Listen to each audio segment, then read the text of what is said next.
안녕하세요. 네이버 경제 인플루언서 제클쌤입니다. 오늘은 제 네이버 블로그에 있는 3개의 포스팅 중 핵심적인 내용만 재가공하여 영상으로 만들어 보았습니다. 첫 번째는 샴의 법칙과 멜의 법칙, 그리고 실업률과 리세션에 대한 내용입니다. 지난 7월 연준의 FOMC 회의가 있기 전 뉴욕 연방준비은행의 전 총재인 빌 더들리는 최근 금리에 대한 입장을 수정했습니다. 연준이 가능한 한 빨리 금리 인하를 인하해야 한다고 주장하였는데요.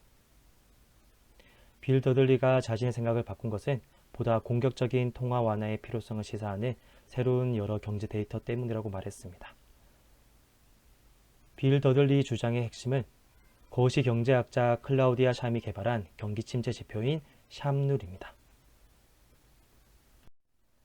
샴의 법칙의 핵심은 미국 실업률의 3개월 이동평균이 이전 12개월의 3개월 평균의 최소값에 비해 0.5%포인트 이상 상승할 때 경기 침체의 시작을 알린다는 내용입니다. 클라우디아 샴에 대한 내용은 아래 내용을 참고해 주시기 바랍니다. 지난주 금요일에 미국의 실업률이 발표되기 전 이미 샴룰 리세션 인디케이터는 계속해서 상승하고 있었습니다. 0.5는 넘지 않았으나 0.43을 가리키고 있었는데요. 미국의 실업률은 3월부터 지속적으로 0.1포인트씩 증가하고 있었습니다. 6월에 4.1이었고 7월 실업률이 4.2만 나오더라도 샴룰 리세션 인디케이터가 적용되는 상황이었는데요. 샴의 법칙을 좀 더 살펴보기 전에 멜의 법칙이라는 것이 있습니다. 멜룰은 미국 전체의 실업률을 바탕으로 리세션을 산출하는 것이 아니라 각 주의 실업률을 가중하여 합성 국가 실업률을 생성하는 추가 단계를 거칩니다. 각 주 단위의 전국 실업률이 18개월 최저치보다 0.25%포인트 상승하면 리세션에 진입하였다는 것인데요. 멜의 법칙으로 봤을 때 이미 미국의 경기 침체 기준 0.25를 넘은 상황이었습니다. 그리고 샴의 법칙 역시 미국 경기 침체 기준 0.5에 근접하고 있는 상황이었습니다. 다음으로 샴의 법칙을 어떻게 계산하는지, 그리고 샴의 법칙 지표 조회는 어떻게 하는지를 알아보겠습니다. 샴의 법칙 지표 조회는 프레드 사이트에서 SHAMRULE 샴룰이라고 입력하면 두 가지가 나오는데요. 두 가지 모두 샴룰 리세션 인디케이터를 알 수 있기 때문에 어느 걸 사용해도 무방하다고 생각합니다. 실제로 미국의 실업률을 바탕으로 샴룰 지표를 계산하는 방법을 제가 해보았는데요. 먼저 미국의 실업률을 다음과 같이 엑셀에 작성합니다. 제일 왼쪽에 보시면 각 월에 해당되는 미국의 실업률을 이렇게 4.1, 4, 3.9 쭉 작성하고요. 샴룰이 3개월 이동평균을 구해야 되거든요. 3개월 이동평균이 이전 12개월의 3개월 평균이라고 했기 때문에, 그래서 각 3개월, 예를 들어서 6월의 이동평균을 구하기 위해서는 6월, 5월, 4월 노란색 음영으로 표시된 얘네들의 평균이 6월의 3개월 이동평균이 되는 것입니다. 그러면 5월의 3개월 이동평균을 계산할 때는 5월, 4월, 3월의 평균이 5월의 이동평균이 되겠죠. 자, 노란색으로 계산된 요 4라는 값이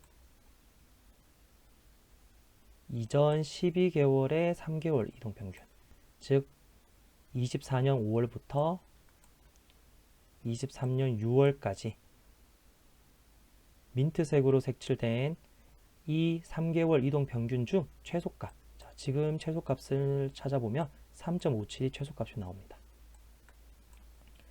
이 둘의 차이가 바로 샴룰 리세션 인디케이터입니다.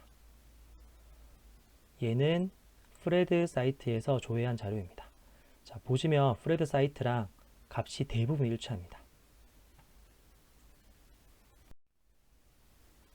예를 하나 더 들어보겠습니다. 4월의 샵룰 리세션 지표를 살펴보면 4월, 3월, 2월의 3개월 이동평균을 구하고요. 24년 3월부터 23년 4월까지 보라색으로 색칠된 요 3개월 이동평균 중 최소값, 지금은 3.5가 되겠네요. 이 둘의 차이가 바로 샵룰 리세션 인디케이터입니다. 이렇게 구하면 대부분 다 일치하고요. 한 개가 일치하지 않았는데 이거는 중간에 실업률이 수정되었을 거라고 판단합니다. 자, 그래서 지난주 7월 미국의 실업률이 발표되기 전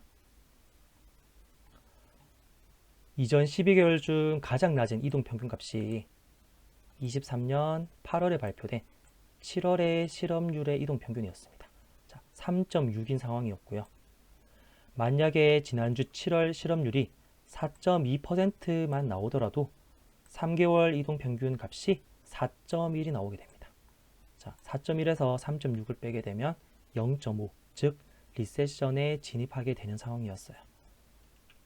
자, 그런데 지난주 실업률이 어떻게 나왔을까요?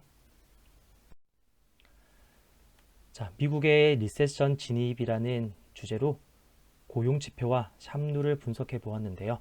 고용지표에 대해서는 제 블로그를 좀 더 살펴보시기 바라며 미국의 실업률과 샵룰에 대해서 좀 더 살펴보겠습니다. 제가 4.2%만 나오더라도 샵룰에 진입한다고 했는데 지난 7월 8월 2일에 발표된 7월 실업률 지표가 무려 4.3이 나왔습니다. 예상치 또는 이전 수치보다 0.2%포인트가 더 증가하게 되었어요. 그러면 당연히 샵룰 리세션 인디케이터에, 즉 샵룰 리세션 임계점 0.5에 도달하게 되겠죠. 지난 7월 미국의 실업률이 0.43을 기록함에 따라 샵룰 리세션 지표는 이제 0.53을 기록하게 되었습니다. 임계점 0.5가 돌파되었기 때문에 미국은 현재 리세션에 진입했을 가능성이 매우 높은 상황입니다. 샵룰 리세션 인디케이터가 0.5, 빨간색으로 칠해진 0.5를 돌파할 때마다 미국은 리세션에 진입하였는데요. 이에 따라 현 상황 역시 미국은 리세션에 진입했을 가능성이 매우 높은 상황입니다. 그 결과 미국의 빅스 공포지수는 23.39를 기록하면서 연중 최고치를 갈아치웠으며 미국 국채 10년물 금리는 4% 이하로 계속해서 떨어지고 있으며 현재 3.8 이하로 마감한 상태입니다. 향후 미국 국채 10년물 금리는 더 떨어질 가능성이 높은 상황입니다. 제 네이버 경제 블로그에 오시면 이 외에도 재테크 정보와 더 많은 경제 부동산 동향 그리고 미국 매크로 지표들에 대해 살펴볼 수 있습니다. 여러분들의 구독과 좋아요는 큰 힘이 됩니다. 감사합니다.